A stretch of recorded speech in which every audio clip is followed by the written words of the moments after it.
Good evening, or good morning, or good afternoon, from wherever you guys are joining us on this live stream.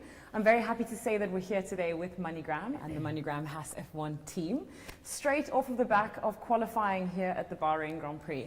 So, gentlemen, thank you very much for joining me, Nico Hulkenberg, Kevin Magnussen, drivers of the MoneyGram Haas F1 team. How are you guys feeling, first of all, after that first session? Let's jump straight into that.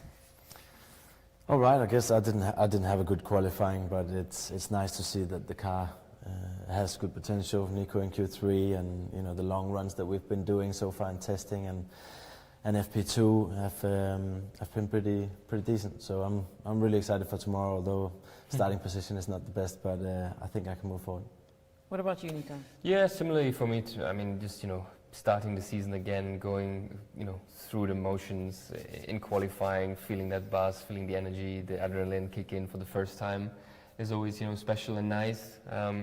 Pretty good on my side, so pretty pleased and happy with that. I think we put ourselves in a good position for tomorrow, and like Kevin said, I think we should be in better shape than last year's for Sunday. That's the main thing, and has been a big focus for us. So yeah, interesting to see what happens tomorrow. Absolutely. Well, the energy is palpable around this race weekend. I think the drivers may not agree, but F1 fans certainly feel that they're ready for the racing to continue. I'm very glad we're here with MoneyGram tonight. Tonight for us, wherever you're watching, it might be a different time. I want to let you guys know that I'm going to get through some questions with these gentlemen, but at the end of this, we will be asking some fan questions. So if you guys have any questions, make sure to leave them in the chat that's been pinned, and we will try our best to get to them at the end. And there may also be a little surprise for you, which I'll mention later on. Stay tuned. Yes, surprises. We have, well, possibly a little work for you. Surprises for them, work for you guys. Maybe you can guess what that might be. Okay, well, with your current grid positions, you're starting 15th. You don't seem very happy about that, but the goal was to get to Q2. You both managed that, and you managed to get through to Q3. What do you think is possible? Can you move forward tomorrow in the race? Yeah, I think so. I think we're in a group that has pretty similar pace to us. I think we have a slight edge, so I hope so. At least that's how it looked in FP2. But it's not big enough that I can just cruise through and move up like that. But with strategy and maybe lap one, there's always opportunities. And I think it's certainly, it feels like it looks different to, as Nico said, to last year, where no matter where we qualified, pretty much we were just going backwards. So yeah, that's why I'm pretty excited for tomorrow. Excited to try and fight a bit, looking forward instead of looking in the mirrors. Absolutely. And Nico, you also opted to save a set of soft tires in Q3. You only had one run on, or you didn't have a run on new tires. You only used used tires to save that set for tomorrow. Do you think that'll give you a major advantage to the competitors you're fighting with? Yeah, I don't know about major, but I think it is, definitely, it will come in handy tomorrow to have a new set, because it gives you a bit more tire life, tire performance compared to a new set. When you do one hot quali lap, that's a pretty hard hit on the head for a tire set. So, and if you look in Q3, we're surrounded by all the big four teams, and I don't think we can race them tomorrow. So it didn't really make sense to I don't want to say waste the set, but to use sacrifice it. Yeah, to use it there. So yeah, small sacrifice today there, but I think it can pay off tomorrow. Okay, well, what about the Bahrain Circuit? I certainly love it. A lot of people love the paddock, where you guys race under the lights. It's a great atmosphere. But what are the challenges or the nuances of this track that you can pick out as a challenge for you? I think it's pretty technical. Yeah, it's down the hill there, turn 8, 9, 10, low speed, quite a few technical sections, but then the last sector is very fast flowing. I mean, I've always had good feelings about this track and the layout. I quite like it. On top of that, yeah, the paddock and all the infrastructure is still one of the best, and this is 20 years old here, so fair play to the locals and the promoters. They've done a great job back then, and they still do. Well, I'll move it on from there. Last week, you guys were obviously here as well. Pre-season testing, it's a moment that we're always so excited because we can finally see these cars on track. We don't always know what they're worth at that point, but we found out tonight. What can you guys tell us about where this car is this year and what the approach was? You completed the most laps out of everyone in testing, so that's already a positive start. Well, it reflects what our focus was. We were just looking at long run pace, at high fuel, and just really trying to make sure we do all the work we could on fixing this issue in the race that we had last year. So I think that was a really, an approach that made a lot of sense, and we got a lot of laps out of it. So, at the end of the day, what you want is to be quick and, performance to be good. So you don't really care if you got a lot of laps or not. But Sure. Yeah, for sure. I think, as I said, I think we're in a better place with the car. Well, we'll find out tomorrow. Now, moving on to a slightly different topic. Drive to Survive launched last week, was it? 23rd of February it was. Have you watched any of it? I watched a little bit. I watched a few Okay. episodes. I did watch a few, yeah. Okay. How many episodes is there? You're asking me a very technical question here. I've made it to episode 4, quite honestly. No, So I far. think I've watched more. I've watched Hours. Been busy. Hours was the first one, and then I've watched like 5-6 others, I think. Okay. And thoughts on it? It's okay. Like every year. it's more of the same. Well, but it's your reality, isn't it? So exactly. it's interesting. Must be It's the interesting to watch it reality. from that perspective. It's entertaining. I like it. It's not everything is exactly one for one, but it's for this purpose and for people just to get a bit more of a picture of what we do, what goes on behind the scenes, and in the industry. It's well done and pretty cool. Now, I mentioned I watched 4 episodes so far. In episode 4, that's when you join the team, and there's this chat between you guys and Günther about joining the team and what the expectations are. Was there any pressure when joining the team under those circumstances? And also, how did you two work together? Terrible. Awful. I remember that chat. It was like they last year. really asked us to sit down, and it was set up. But so when I saw that, I was like, Oh, it was organic. It was. yeah, it You was have to say it's completely, organic. But at the end, it's a good show, and it's incredible how it's changed Formula One, and like Absolutely. that is so much bigger following now after that show, and so you gotta give it to him. Absolutely. I mean, I remember when I was younger, I could never talk to my girlfriends about motor racing, and now they all know everything about They all Formula want to One. come. Yeah, and they They're all now like, think "Can I'm you- the coolest person can ever, you and get me I've a said pass? I've Can been you the get me coolest in?" person ever. Mm. You've only just taken this long to realize. Anyway, this is not about me. Well, it's undeniable that the series, as you mentioned, has an immense impact on F1, on its popularity. What do you want to see next from the series? From the like Formula One series or the No, Netflix from series? the Drive to Netflix Survive. series. Good question. I'm glad I'm not the creative guy Director. on that, because I mean, it's every year we our sport is the sport. We're not gonna change that. We're racing cars and best drivers around the world, best teams. So the story won't really change because that's our playing field. Maybe someone else that wins the season or the races to mix things up a little bit. But no, I think it works. But it's been season 4. This is season 6. 6? Yeah, can you Damn, believe it? okay. Season 6 already. So Oh, they're wow. busy recording 7 now. Oh wow. Yeah, So and they already have a lot of we're off-track not- stuff to talk about, coming into the season with a lot of drama. Well, it's good, it's positive, I As you guess, say. that there is no saturation point yet. It's still interesting for people, they still like it, they still want to watch more, so Absolutely. it's good. You've been quoted to say that the energy in the garage is really positive at the moment. Can you elaborate on what those comments were and why you feel that there is that change? I think it's true. I do feel that, and I think it's a combination of things.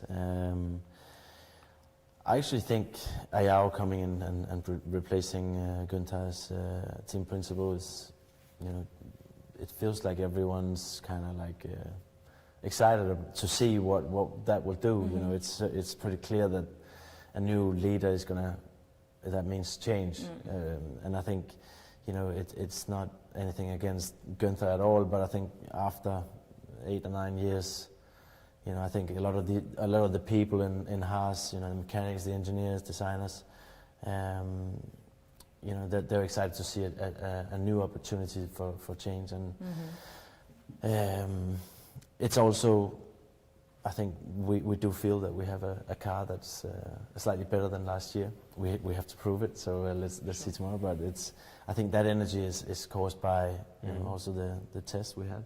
Yeah. It's true, though, that a lot starts from the top, right? So this maybe feels like a reset for the team and maybe a change of direction. Let's wait and see. Now, we've talked about Bahrain. as a circuit. You mentioned some of its challenges and what you like about it. Are there any tracks that you two both love going back to, whether it's on the F1 calendar or not? Is there a track? Yeah. Definitely, yeah. Monaco for me. This Really? question Monaco? is one that we get asked so many times. I'm It's so sorry. I'm saying Monaco, you're saying Montreal. Okay. Anything you don't usually say? Sometimes I switch it up and. Why Monaco? That's so interesting to me because it's not. I mean, I guess No, it's qualifying-wise, it makes a lot of sense, Yeah. but racing-wise, it's not. That's true. It's not a good race because there's no overtaking. But it's as a driver, it's very rewarding to drive around those streets in a Formula One car. You know, It's just because it's absolutely bloody nuts what we do there. it is a bit I nuts. can imagine. So then, why do you say Montreal? Because that's just a track that I don't know, I've always had a good romance with. We've And I seen. just- I don't Last know, year, I- you had a great qualifying there as well. didn't Every you? time I went there, you know, and I drive out, release the pit limiter, and I love the flow of the circuit, the big curbs there, the walls on the exit. Yeah, I don't know, it just clicked since year one there. Right. Natalie Pinkham has asked you this question already, is what they Alright. tell me. So here let's in- skip it then. No, well, So we know the answer. but maybe some folks online haven't heard the answer. Okay. We want to give it to them, Let's hear right? it. What drives your dreams? With a new team principal and 24 race calendar and a fresh season ahead of us, I'd like to put it back to you. What does drive your dreams? What motivates? Yeah, it's a What drives essentially- our dreams? yeah. Well, What motivates you to achieve your dreams?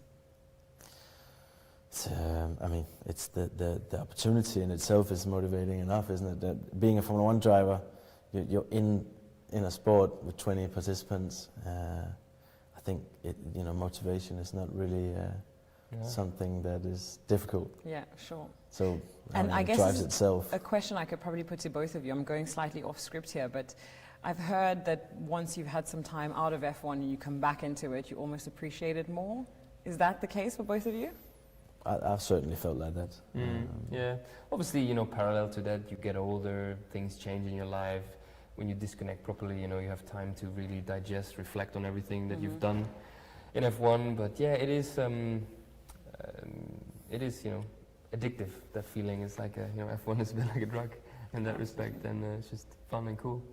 Okay, well, that's all for my questions. We're now going to move on to questions that we have received online and also have received ahead of this event. So I also want to finally let you guys know what the little surprise is, and that is that some of you will be receiving signed caps by these two, which means you two are going to be signing some caps. But we've Exciting already stuff. signed it. Well, let me hit refresh on this so I can see what questions have come in fresh from the audience. Let's start with this question from Kimberly. It's a long, busy year of racing in 2024. What track are you most looking forward to racing at this year? Monaco and Montreal. Is that really the track that you're most looking forward to race on? Or just the one you like driving on the most? To name a few, it's that, it's Austin for me, it's Monaco as well. Silverstone is cool. What else do we have? Melbourne I like a lot. I mean, there's a bunch of good ones. Okay, well, we'll move on. The next question we have is from MoneyGram Haas F1 team fan Christina. But just before we ask her question, she has in fact named her cat after you, Kevin. Oh. So I just had to share that with you. K-Mac. Apparently, well, I guess it's just called Kevin. Well, I don't know. They haven't actually mentioned the name. Moving on to the question. The team has alluded to a few positive changes that Ayo has made coming into his new role.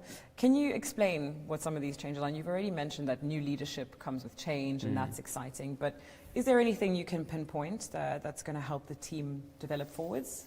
Well, I think so far it's been just a few changes in personnel and people that have been moved around in different positions and some responsibilities that have been shuffled a little bit. I think it's more a long-term vision that Ayo is coming in with, and he's looking at things with a set of eyes of an engineer. He's been a race engineer himself. He's been our chief race engineer since the beginning of this team, and I think everything that he looks at, he has a deep understanding of, and I think that nowadays in modern Formula One team, that's the direction it's moving in. As a leader, I think you do have to have this very, very thorough understanding of what goes on. Now, you mentioned the fact that he's got a lot of experience working as an engineer. Leadership is obviously a slightly different role, but where he's been up to in the team requires a level of leadership already. David Wells here is asking a follow-up question to that, which is, with this information that you've just shared with us, do you think that there will be a direct correlation with more midfield results? If I have to just say a yes or no, I'll say yes. Okay. I do think so. Well, hopefully, that's the plan. We That's will what find out that's what we tomorrow, wanna- David. We will find out tomorrow. Well, a question from MoneyGram customer Leslie. Can you share any behind-the-scenes insights into teamwork and collaboration between you and your engineers during a race weekend? Maybe you can answer this one, Nico. Yeah, I mean, that kind of, I think, naturally happens. You know, it's a natural process with, you know, when the race weekend starts, obviously. Even before the race weekend, you know, you have meetings with your engineers, talking about the setup. Obviously, if we're already further into the season, the previous race weekend, and then, you know, what you might have learned, what you want to change, do different. So it's a build-up to the race weekend, and then once you start the actual weekend, you start driving. Obviously, you know, you find out stuff, you get answers, you learn, and then, yeah, it's one, you know, team. I mean, I have a few guys I constantly talk with on the radios between the runs, you know, what we want to try differently, do differently, and it just naturally kind of happens, you know, as the weekend progresses. Is it a push to talk? Well, radio, yeah, we have radio. But sometimes the radio can be open, but you have to push to talk, right? It depends if we're on track or when we're in the garage. There's like an open phone line. Okay. So it's like, you know, and you Yeah, then the okay. broadcasters can't tune into it. Yes. Then it's just private, but then, you know, it's like, yeah. I always wonder this because sometimes drivers share things and then I go, well, why? I mean, was it necessary to share that? It's sometimes just an expression and you want Yeah. to I think share your frustrations in the Exactly. moment. Or When emotions run high. yes. But yeah, we know that you know, when we're still out there, it will get picked up and it maybe get broadcasted. And Fantastic. Okay, well, moving on, we've got a question from MoneyGram customer Anna. Anna asks, what is your favorite sector of the Bahrain track and why? I'll go sector one. You'll say to one? Fresh new tires, just send it.com. You know, turn Sector and burn out of turn one. I don't know. Turn 11 is not a spectacular corner, but I kind of like that corner. Oh, yeah? You attack it It's quite awkward. very quick on entry. Oh, just to add to Anna's question, the weather here is bizarre this weekend. It's very cold, but also extremely windy. It usually is windy here, but that just makes it that much harder for you guys to have a predictable lap out there. Is there a sector where that's particularly difficult? Or, I mean, the weather's constantly changing, but maybe there's parts that are more exposed? Yeah. It's kind of, you know, it's not one direction. Yeah. Every corner is not the same direction. Yeah. It's almost like different parts of the track. Yeah. The wind Moves shifts around, the yeah. right Constantly. direction, so it's actually a pretty difficult Yeah. track for wind. Yeah, and for my hair as well. All weekend I've been telling the viewers, watch my hair to know which way the wind is blowing. Distraction. Anyway, okay, to round things off, last question from Cherney. MoneyGram customer Cherney has asked Nico, how hard was the change to get back into Formula One after 3 years away? Although you were like the replacement driver galore, everybody wanted you in their car during COVID, didn't they? I did it for one team. No? Well, it was the same team, but Twice. two different names. Yeah. It wasn't really, I mean, like Kevin talked about earlier, for me, you know, the 3 years away was actually pretty refreshing and, you know, in hindsight, needed as well in a way, you know, to be good and clear in the head. And then obviously when I came back, I had, you know, still my kind of 10 years of experience to fall back on. So I kind of knew, you know, what's coming my way, what to expect and what to do. Of course, the cars, you know, over time they change a little bit, and the tires and all these things, but that kind of stuff you learn. I still knew, you know, that it's racing and driving is like, you know, driving a bicycle. Once you're never gonna not know how to drive. Sure. You might lose maybe some speed or some reflexes with age, but I think it's still okay at the moment. I've just hit refresh and I've seen a few more questions come through. So that Oh was dear. a false alert, but we do have some time remaining. So let's get through these because these questions have come through from MoneyGram employees. And the first one is from Ryan, and he's asked, since F1 is filled with people and places from all around the world, are there any memorable new cultural experiences like food, sights, music, etc. that you guys cherish and that you wouldn't have been able to experience if you weren't involved in the sport? It's a good question, isn't it? Yeah, no, for sure. You know, Food, is for sure. a lot of different cuisines. I mean, if you don't do this, you don't travel to. I don't go to Texas. I don't go to Tokyo or anywhere, you know, in Japan. I mean, of course, you see, you explore the world, and you get to see all these different people, cultures, behaviors. It's pretty fascinating and cool. At the same time, we're also quite busy. So a lot of times you go to a place that you feel like, oh, I'd like to see this place, but you don't have time. Like Mexico is always one that I feel like I should see some more, but we're just kind of in and out. So. What about in your hospitality? Because I get the chance every now and again to sit in some of the team hospitalities during sessions, and I sometimes order from the menu. And some of them have local selections for the weekend, and some of them just always stick to the same menu every race, every year. Yeah. Do you guys get to tap into that in your hospitality? I don't often eat what's on the menu. Yeah. I stick with the same. I think they Stick to do. the same They do sometimes dip into the local cuisine stuff. And I think, just saying, I think Haas is probably the best kitchen hospitality in F1. Okay, I haven't been. Is that an invitation to come taste? Please, okay, please. thank you. I will do that tomorrow. Okay, the last question is from Nick from MoneyGram, and he said, I saw that you guys drove the new F1 drive in London at the MoneyGram event. Did the F1 karts make you, or take you both to your childhood in karting? No, it's electric and not at all the same. Did you watch my tutorial? I actually recorded a tutorial for the monitors on the karts. Did you take my advice? No, I didn't watch it.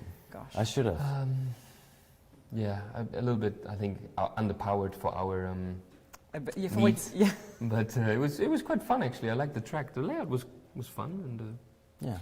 But it's funny because I recently drove a Formula E car, and I was very surprised at the acceleration. And even in those karts, you don't bog down when you hit the throttle, do you? It just goes. You didn't feel that? Maybe they gave us the baby version. Yeah, they must have thought these guys can't handle the full version.